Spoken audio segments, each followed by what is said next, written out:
Now, in Prasa, when I arrived, the first thing that struck me is that this is not really a rail operator, but an ATM of some sort. An ATM for who?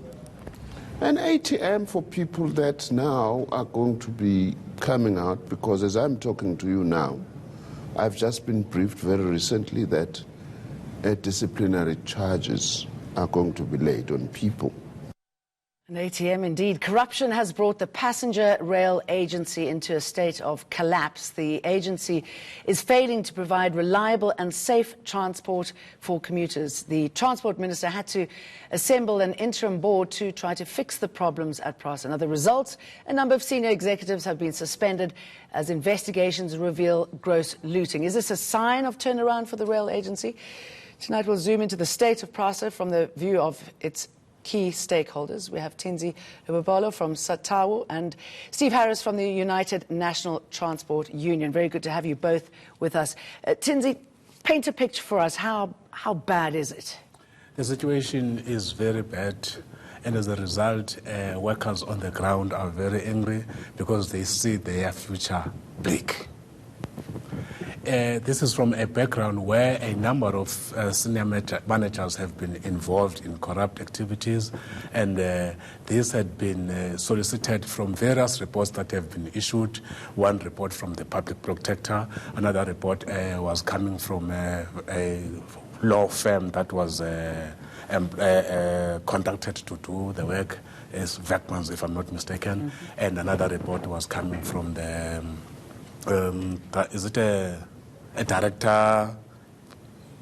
It's a director general, if I'm not mistaken. So all those issues then are raising eyebrows in as far as workers are concerned, because it means, as a starting point, the systems that are supposed to be working at Prasa have collapsed.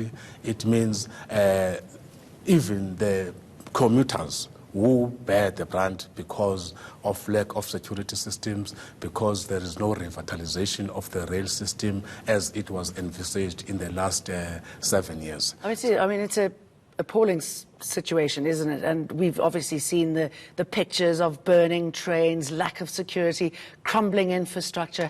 I mean, how did it get to this point? Is it because of the mass looting, or is there something more behind it?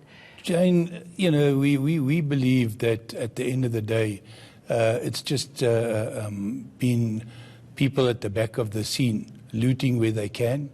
Unfortunately, those people have not been brought to book. What sort of numbers are we talking about? Well, the last figure we heard was that 250 million rand was spent on investigations.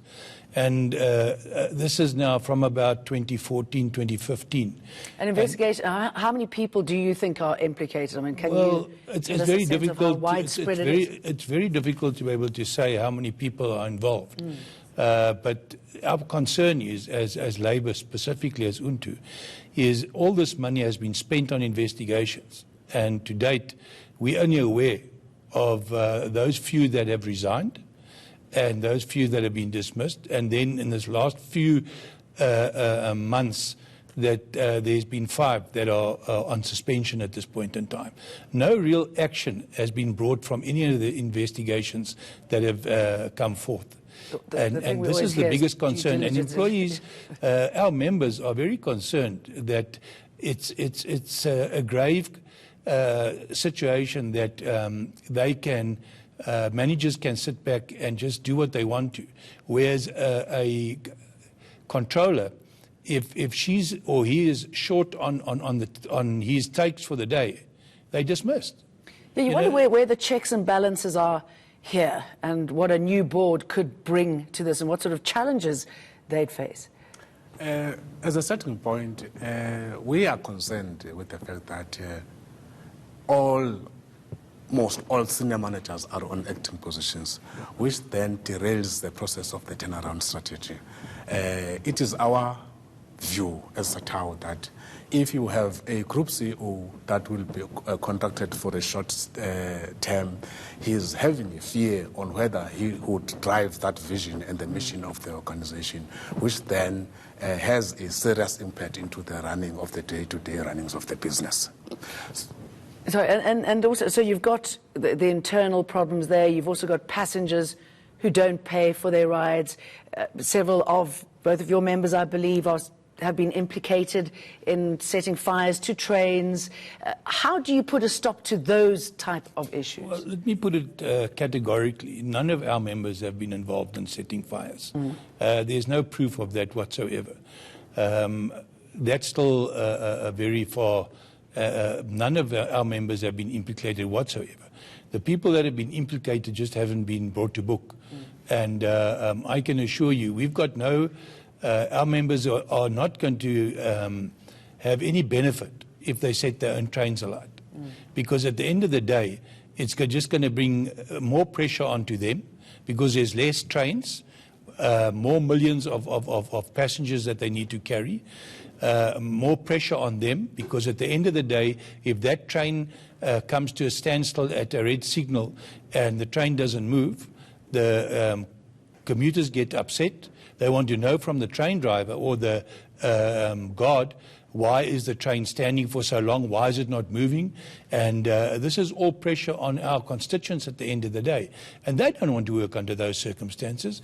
I mean, you can imagine leaving your home at 3 o'clock in the morning and saying goodbye to your family, but you can't guarantee that you're going to see them this afternoon. That's how bad it's got with all what's happening on there.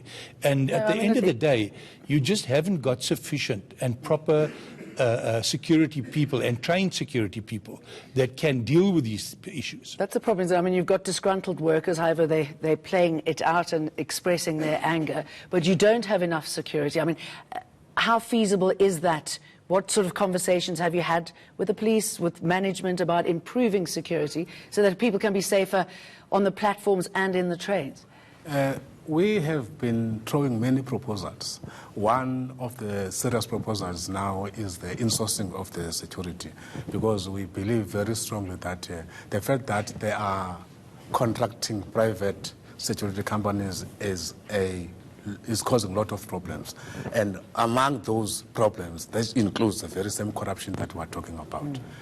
We believe that if Prasa can then provide its own internal training informed by its operations and dynamics within the business, we can be able to curb some of the problems that they are encountering. And that reinforcement then with the South African police services, because we understand that there is an agreement between South African police services and Prasa in ensuring that there is safety of commuters, but seemingly manpower is one of the major problems. Okay, so that's another hole that needs to be plugged successfully. I mean, is Prasa something that can be saved? Is there the political will, do you think? Well, that is the big problem, is the political will. We just don't see the political will at this point in time. Hopingly that whoever the new minister is will then come forth and show political will. But at the present moment of late, we haven't seen that. We have, as UNTU, we've declared a Section 77 application at NEDLAC to be able to protest on these actions. We've made proposals. We're still at NEDLAC at this point in time. We resume our discussions next week on the 31st and at NEDLAC. And we've made proposals as far as security is concerned. We are of the view, specifically in Cape Town, where all the burnings have been taking place and where you have a much larger portion of security of commuters using the trains, you need to bring in the South African Defence Force. The police is just not sufficient. The police haven't got the manpower. So you need to take the South African Defence Force and give them a training and bring them in to be able to control the crowds and control the open stations. The problems that we sit with is those stations are open. They can be entered from anywhere. And then at the end of the day, and this is what Prasa are sitting with, is their income is just dwindling day by day, because you've got free riders on a daily basis, because they're not collecting the actual fees that they should be collecting. Martins, you wonder where you even start. I mean, do you have a positive message for South Africans, for commuters and for your workers? It is one of the responsibilities of the Department of Transport to ensure that the strategic objective of ensuring that we have a safe, reliable, integrated transport system, and Prasa must be one of the priorities so that we can be able to achieve the objective. Okay, well, thank you very much for talking to us, Zinzi Lobalolo and Steve Harris, and best of luck. Thank you very much. Still ahead, former Mozambique Finance Minister Manuel Chang will be heading to the courts for his corrupt activities as South Africa sends him home. Mozambique has welcomed the move, but America says it's disappointed with the decision. We find out why. But first, your International Travers weather report.